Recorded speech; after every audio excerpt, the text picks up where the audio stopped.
selflessly isn't easy, but the more you practice, the better. You will get up being kind and generous.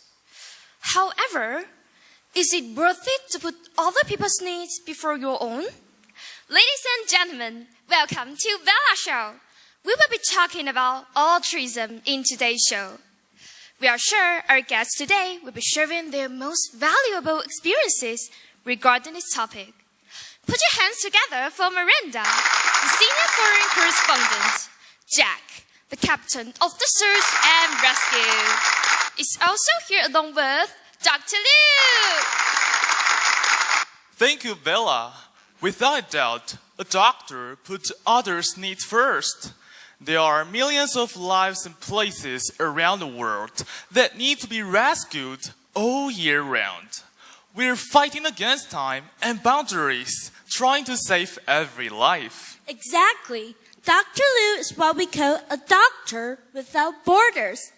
Médecins Sans Frontières, in French, or MSF, was founded in France by a group of doctors and journalists. Their aim was to establish an independent organization that focuses on delivering emergency medicine aid. Dr. Liu is the only Taiwanese doctor that has served the longest and stands at the highest level within MSF. Also, MSF was created in the belief that all people should have access to healthcare, regardless of race, gender, and religion. Dr. Liu is pretty much like any other MSF doctor, working 24/7. He's just trying to make sure every person gets the proper care. You must be missing your family so badly, huh? Exactly. I spent most of my time working and traveling all over the world. But this is probably the longest time I have ever stayed here in Taiwan.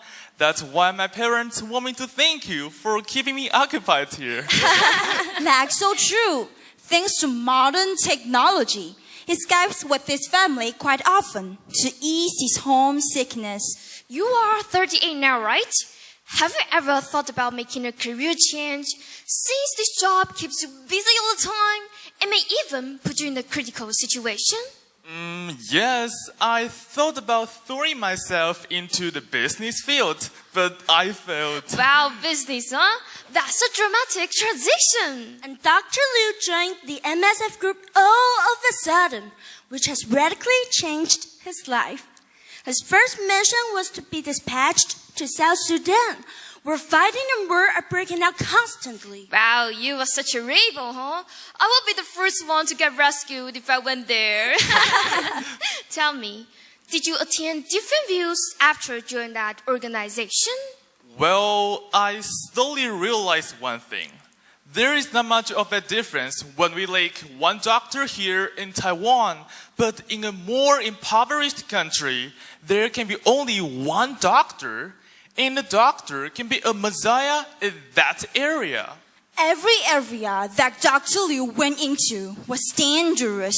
He always said goodbye to his family, like it will be the last time he sees them. I've heard that you have been to quite a few crazy areas, such as Congo, Sierra Leone, and Liberia.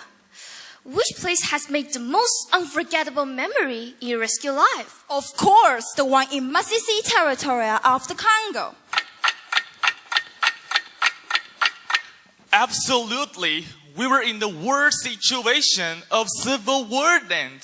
And we were suddenly notified that the rebels will arrive at the other side of the mountain. It was only an hour's walk away from our camp. I was terrified, but still decided to stay to help. Dr. Liu, the rebels are coming. Let's get out of here. I gotta stay here. There's only one doctor. I have to stay with them. You will die here.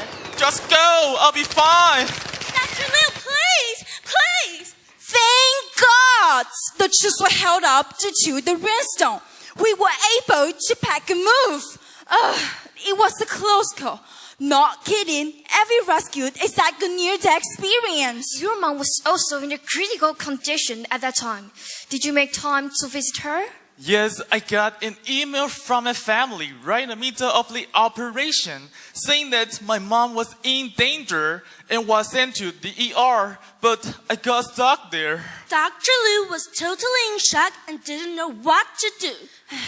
Though he was a doctor and has dealt with situations like this before, still had a hard time getting himself together when facing the possible loss of his family. Yeah, flights and train tickets were all booked. It was such a dilemma. To be honest, I didn't expect to live there because there were hundreds of people who needed to be treated. They were all in serious condition and could have lost their life if I was gone. But I truly hope my mom would understand my circumstances. Not everyone is able to put other people's needs before their own.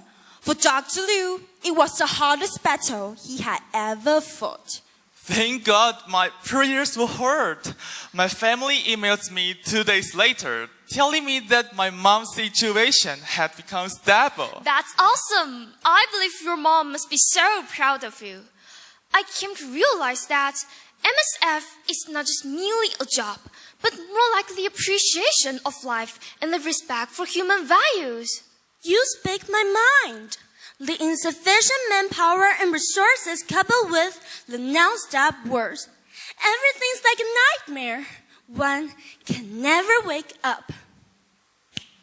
Even so, are we still dedicating ourselves to the world?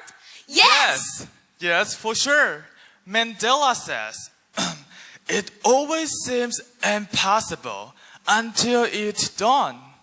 And yet, we have overcome that of impossible missions and created many miracles so far. Of course, we will stay in the ring and keep holding on. From this, we have learned that Dr. Liu is respected because of his great sacrifice and unconditional love. Which brings back our initial topic, altruism. What would you do when you are in the face of life threats and ethical dilemmas? Of course, not everyone can be Dr. Liu, and neither can I. I'm so scared of bullet bombs. I'm so inspired today. How about you? Don't forget to tune in next week. Same time, same channel. Peace out!